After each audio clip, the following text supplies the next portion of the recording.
Assalamualaikum warahmatullahi wabarakatuh. Alhamdulillah, hamdan katsiran tayyiban mubarakan fihi. Asyhadu an la ilaha illallah wa asyhadu anna Muhammadan 'abduhu wa rasuluh. Allahumma shalli ala Muhammad wa ala alihi wa sahbihi wa man tabi'ahum bi ihsani ila yaumiddin. Amma ba'd. Para santri rahimakumullah, pertama-tama dan paling utama ialah marilah kita panjatkan segala puja dan puji syukur kita kehadirat Allah Subhanahu wa taala yang dengan karunia dan rahmatnya kita bisa berkumpul di tempat yang mulia ini. Kemudian salawat serta salam selalu tercurahkan kepada baginda Nabi kita Muhammad sallallahu alaihi wasallam, kepada keluarga beliau, kepada para sahabat beliau, kepada istri-istri beliau, dan kepada tabi'un tabi'in, dan kepada umat beliau yang mengikuti beliau hingga akhir zaman. Berdaya saya di sini ingin menyampaikan materi muhadarah tentang doa. Doa menurut bahasa artinya ialah memanggil, dan menurut istilah doa itu ialah memanggilnya seorang hamba kepada Rabb-nya untuk meminta sesuatu keperluan atau kebutuhan. Dan doa merupakan suatu bentuk perwujudan dari kalimat tauhid la ilaha illallah.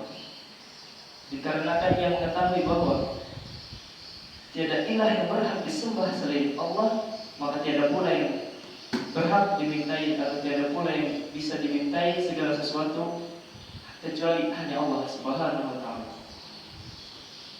Allah berfirman dalam Quran yang mulia yang diturunkan melalui perantara Ruhul Qudus Jibril alaihissalam kepada baginda Nabi yang terbaik, Nabi yang mulia, penutup para nabi dan suri tauladan yang baik bagi kita, yaitu Nabi kita Muhammad sallallahu alaihi wasallam.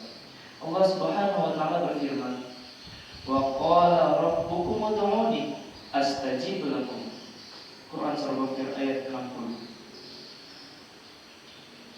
Dan itu Allah berfirman, dan Rabbmu berfirman, berdoalah kepadaku, niscaya akan aku perkenankan bagimu.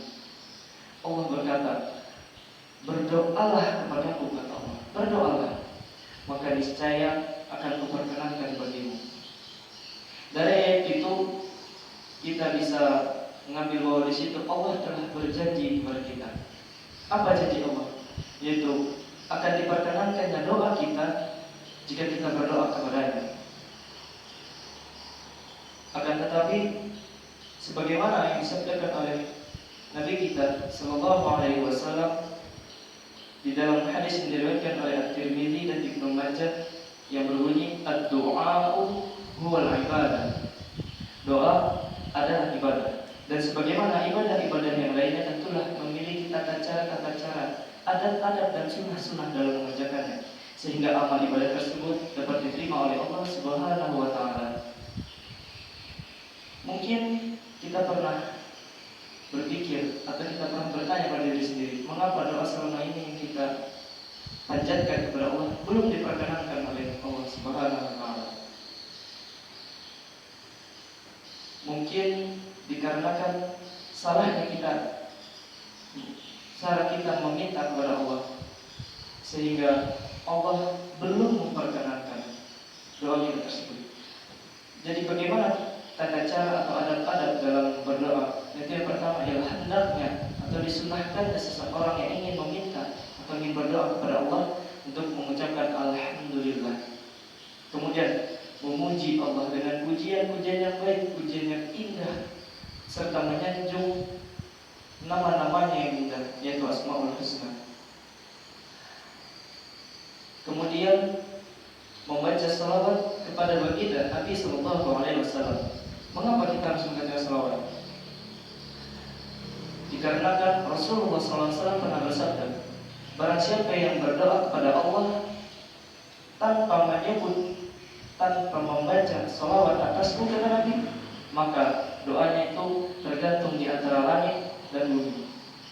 Jadi doa yang kita panjatkan selama ini dengan keistiqomahan dan sungguh-sungguh akan tetapi belum diperkenankan oleh Allah, bukan dikarenakan Allah tidak memperkenankan atau Allah tidak ingin mengabulkannya, akan tetapi doa itu tidak sampai kepada Allah. Dikarenakan mungkin kita tidak membaca salawat ketika berdoa. Kemudian diajarkanlah kita berdoa dengan rendah diri, dengan tawadhu yang luar biasa, dengan penuh pengharapan kepada Allah Subhanahu wa taala akan dikabulkannya doa itu. Dan kemudian sepatutnya berdoa untuk meminta kebaikan, bukan kepada kemaksiatan. Karena Rasulullah SAW bersabda, barang siapa yang meminta atau berdoa kemaksiatan kepada Allah, maka Allah sekali-kali tidak akan memperkenankan atau mengabulkan doanya itu. Jadi berdoalah kita dalam hal yang kebaikan, jangan kita berdoa dalam hal yang kemaksiatan. Dan kemudian berdoalah dengan suara yang rendah, suara yang lembut, dengan lirih, dengan penuh permohonan kepada Allah, sebagaimana Nabi Allah Zakaria meminta berdoa kepada Allah agar diberikan seorang keturunan dari seorang istrinya yang mandul. Maka jika telah kita melaksanakan tahap demi tahap, adat demi adat, menyempurnakan serta segala sunnah-sunnahnya, maka insya Allah akan tertunaikan dan Allah akan menepati janjinya di dalam Quran surah Ghafir ayat 60 tadi, yaitu astajib lakum, akan memperkenankan bagi kalian. Mungkin ini saja yang bisa dapat saya sampaikan. Mudah-mudahan dalam adanya muhadharah ini bisa memperbaiki tata cara kita berdoa kepada Allah dan bisa mendekatkan diri kita kepada Allah. Saya akhirul kalam.